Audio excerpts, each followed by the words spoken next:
Hola comunidad, ¿cómo se encuentran el día de hoy?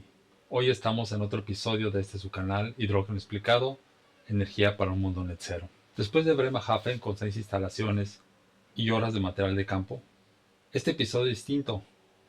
Hoy no tendremos un video de una visita técnica, hoy vamos a hablar de una pieza de la cadena del hidrógeno que casi nunca se ve, pero que está presente en absolutamente todos los pasos que hemos cubierto en esta serie, desde el electrolizador de Bremerhaven hasta la estación de repostaje a 350 bar del episodio 15, y este equipo es el compresor. Bueno, como ustedes saben, el hidrógeno pesa 2 gramos por mol. Es literalmente la molécula más ligera del universo, y esa ligereza es lo que lo hace tan atractiva como portadora de energía. Y es precisamente lo que hace que comprimirlo también sea muy complicado de lo que parece. Por lo tanto, y en ese mismo contexto, este episodio está basado en dos fuentes. El white paper del Foro Europeo de Compresores Reciprocantes, que se publicó en noviembre de 2022, y un artículo de la revista Compressor Tech, escrita por ingenieros de Siemens Energy en octubre del mismo año. Y entonces, no demoramos más en esto y vamos a ver el episodio. Adelante. Bienvenidos entonces pues a su episodio número 16, titulado Compresores de hidrógeno. ¿Por qué comprimir la molécula más ligera del universo es uno de los retos de ingeniería más subestimados de la economía del hidrógeno? Esta pregunta la vamos a contestar a lo largo del capítulo. Vamos a comenzar con la pregunta: ¿por qué el hidrógeno necesita compresión? Pensémoslo como una cadena de 3 eslabones, en el cual tenemos producción, transporte y almacenamiento, y uso final.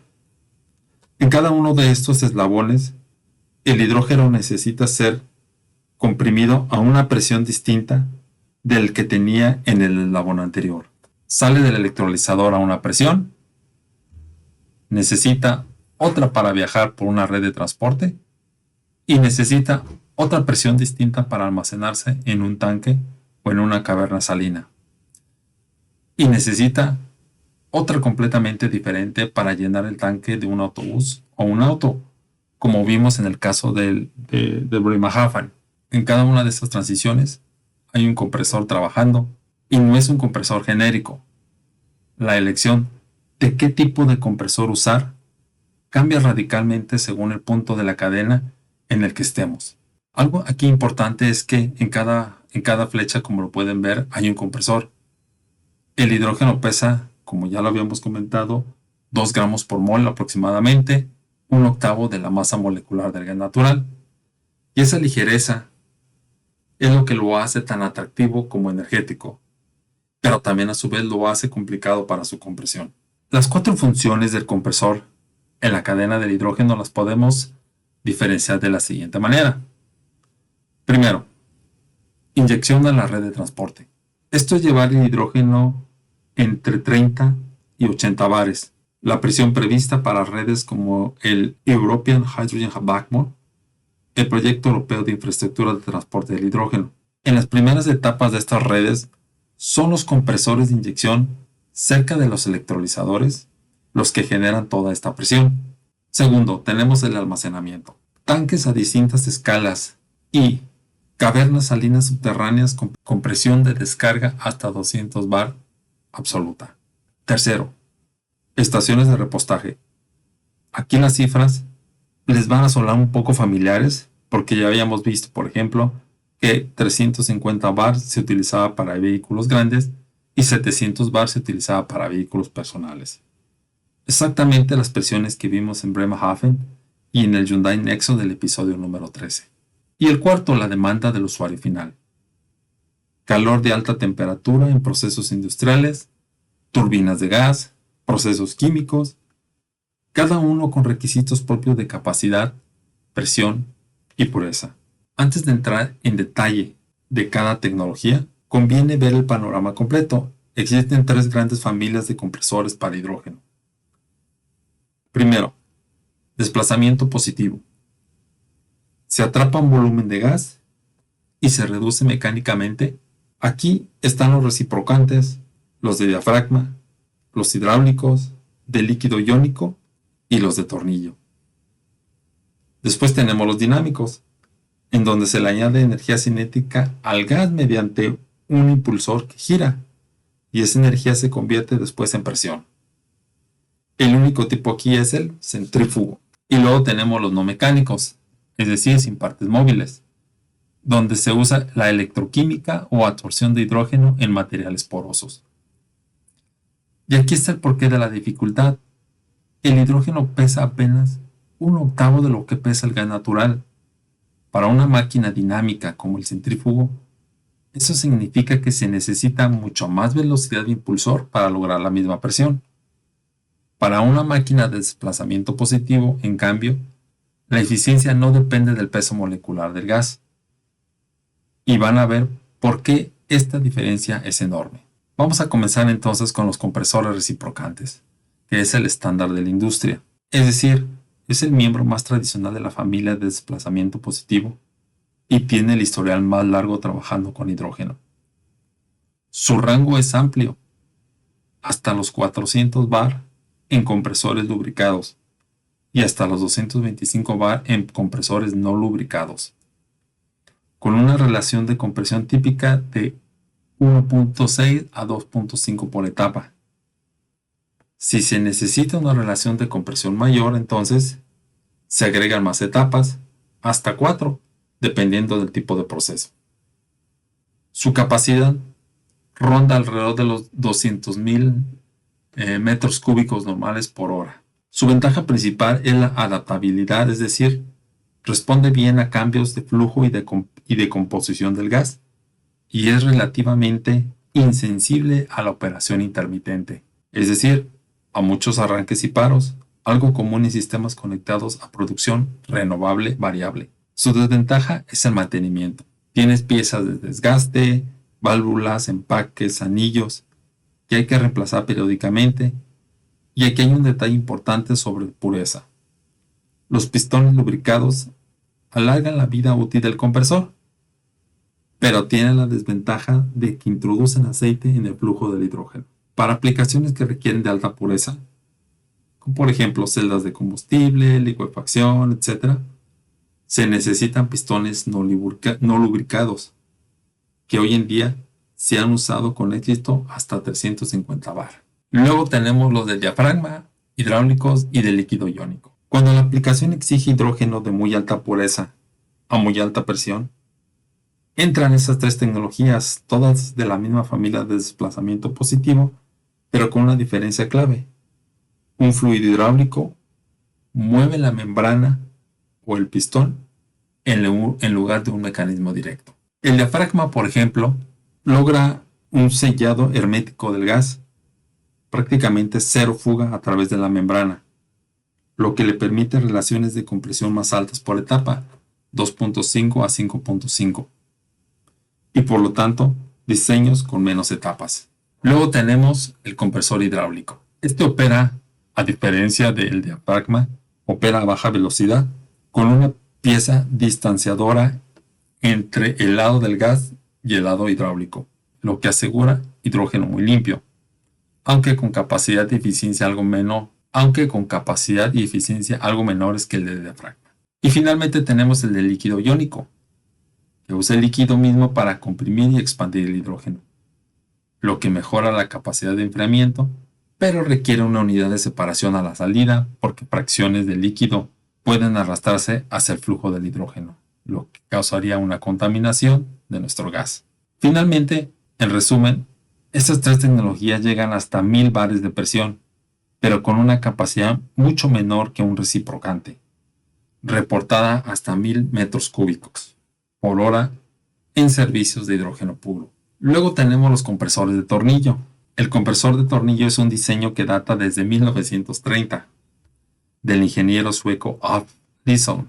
La compresión se logra por la rotación continua, como se aprecia aquí en la figura, de dos rotores interconectados, uno macho y uno hembra, sin necesidad de válvulas de succión o descarga como en un reciprocante. Aquí en la figura podemos ver que se encuentran estos dos rodillos, la brida de succión, la brida de descarga a alta presión el hidrógeno, Tiene sus rotores, macho, y su rotor hembra. Tiene su carcasa y el eje de acondicionamiento. Básicamente estos son los componentes de un compresor de tornillo. Este tipo de compresor es ideal donde se necesita alta capacidad en poco espacio. Boosting de combustible para turbinas de gas, por ejemplo, recuperación de vapor o en sistemas de refrigeración. Pero tiene un límite claro para hidrógeno puro, 30 bares de presión de descarga. La razón es que presenta fugas internas dentro del compresor, las cuales son especialmente severas con un gas tan ligero como es el hidrógeno, sumado a los límites de temperatura de descarga y a la carga que soporta el eje del rotor. Los compresores de tornillo con inyección de aceite o agua ayudan a sellar y enfriar, y por eso son los que más se usan en aplicaciones de hidrógeno puro a 30 bares. El problema es que esa inyección reduce la capacidad y exige una unidad de separación de aceite para mantener la pureza aguas abajo. Y superar esos 30 bares sigue siendo un tema activo de investigación en la industria. Luego tenemos los compresores centrífugos. Y aquí llegamos a un dato que sinceramente no esperaba encontrar al investigar en este episodio.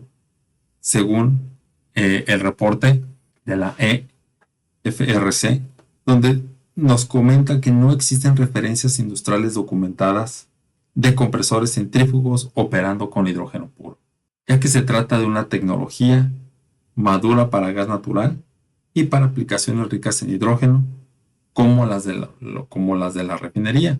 Pero para hidrógeno mayor al 95% de pureza, este tipo de tecnología sigue aún en fase de desarrollo. ¿Por qué? Recuerden lo que dijimos antes. La energía cinética de un compresor dinámico depende de la velocidad y de la masa del gas, pero como el hidrógeno pesa solamente un octavo de lo que pesa el gas natural, se necesita una velocidad de impulsor mucho mayor para lograr una presión comparable. Las relaciones de compresión típicas para hidrógeno son de apenas de 1.1 por etapa, incluso usando velocidades de punta de impulsor de 350 metros por segundo. Y ahí está el límite mecánico.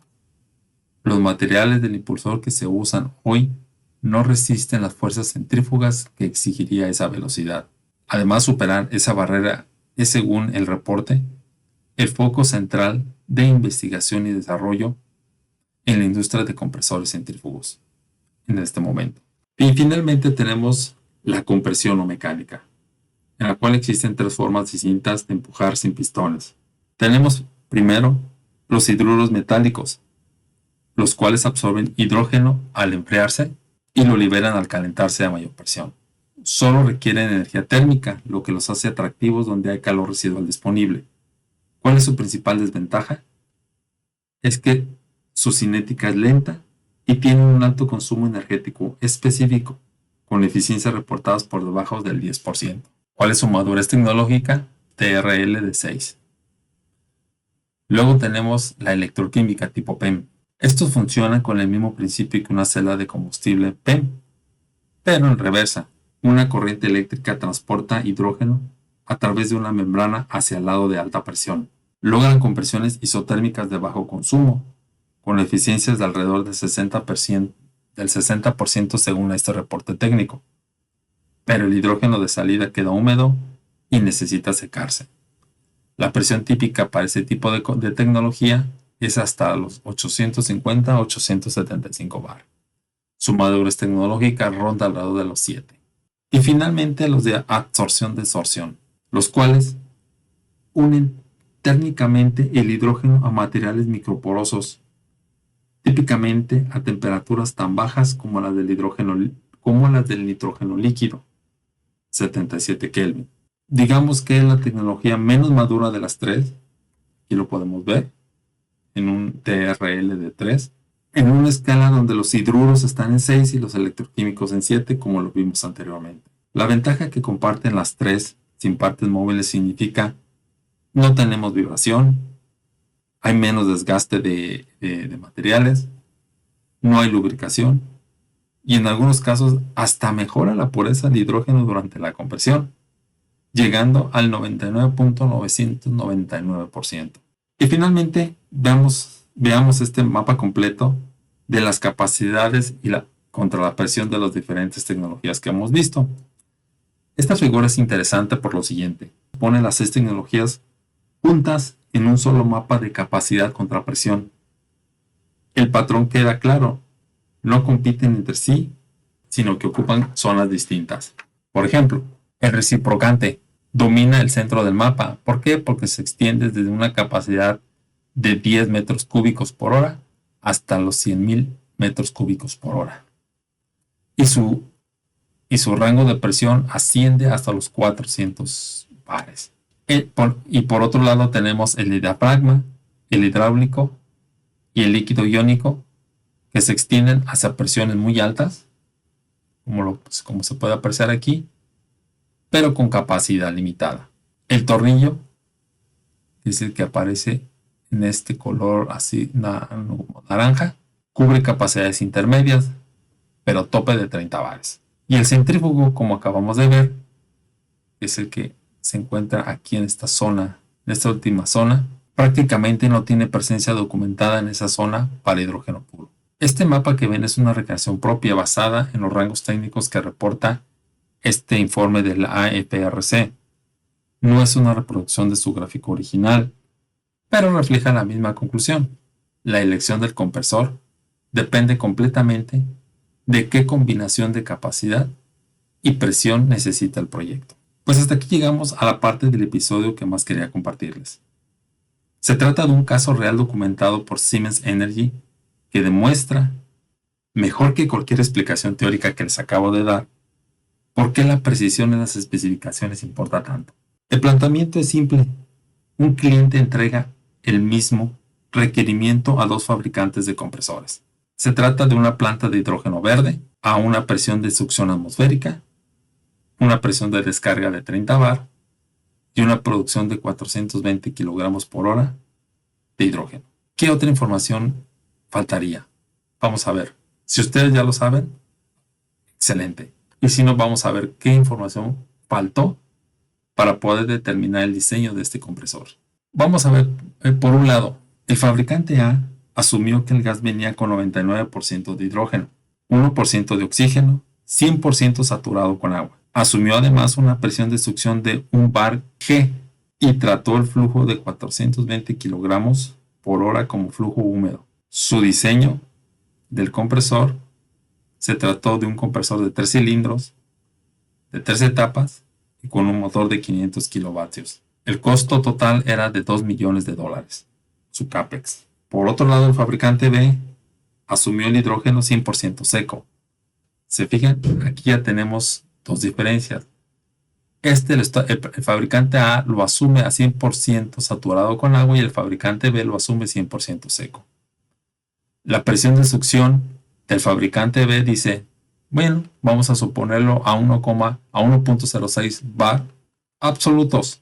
Y el fabricante B también dice que el flujo es de 420 kilogramos por hora, ya como flujo seco. ¿Y cuál es el resultado?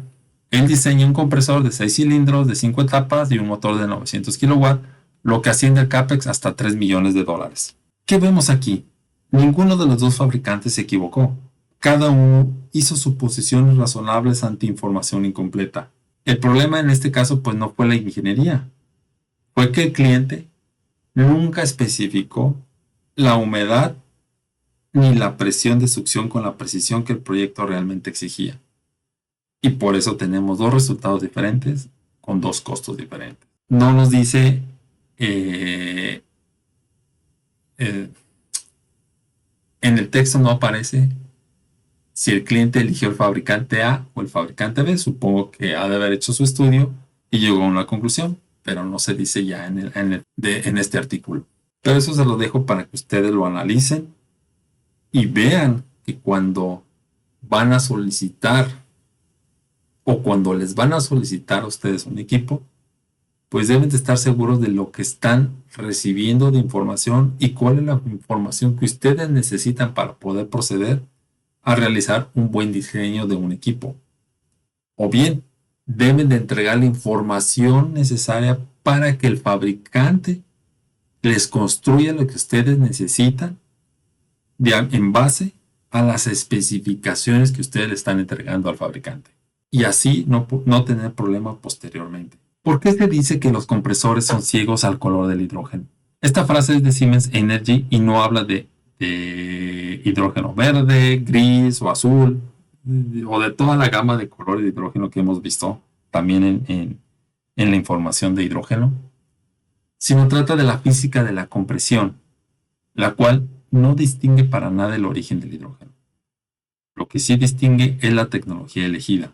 Un ejemplo concreto del artículo, de este mismo artículo, nos dice que alcanzar una relación de compresión de 4:1 en hidrógeno con un compresor reciprocante requiere típicamente alrededor de 2 etapas.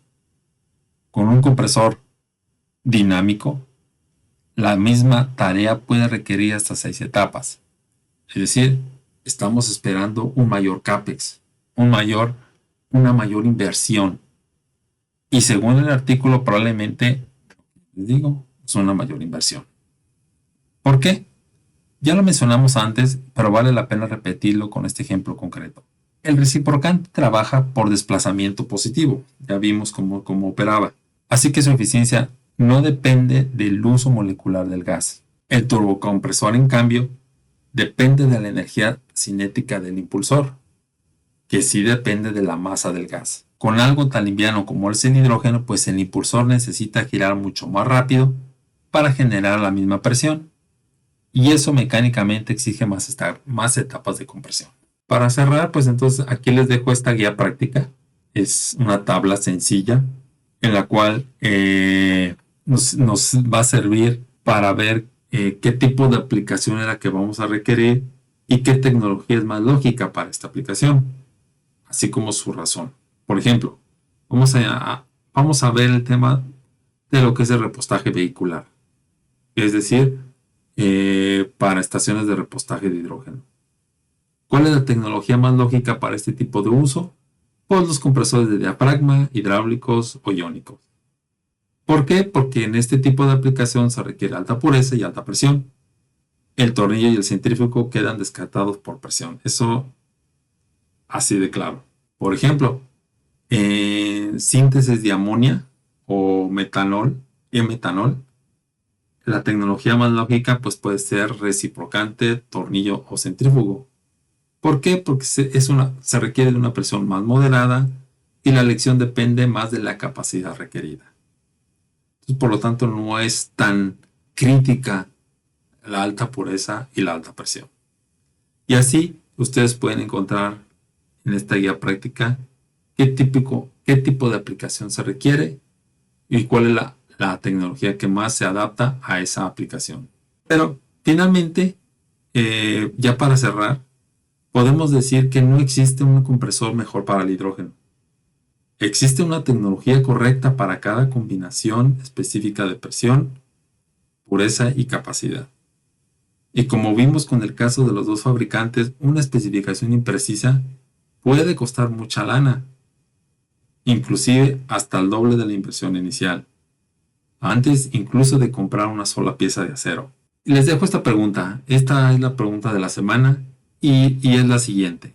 Si los compresores centrífugos aún no tienen referencias industriales en hidrógeno puro, ¿creen que vale la pena que la industria siga invirtiendo en resolver ese límite mecánico?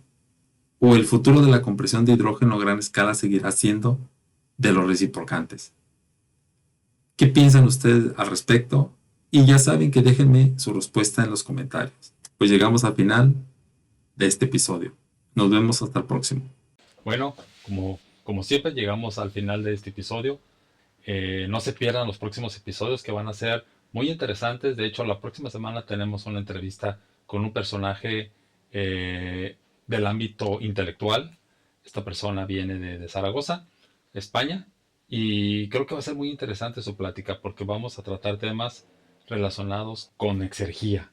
Agradezco que hayan estado en este episodio y no olviden suscribirse al canal y invitar a más gente que se inscriban a su canal del hidrógeno, donde todas las pláticas y toda la charla que hacemos del hidrógeno es real y fidedigna.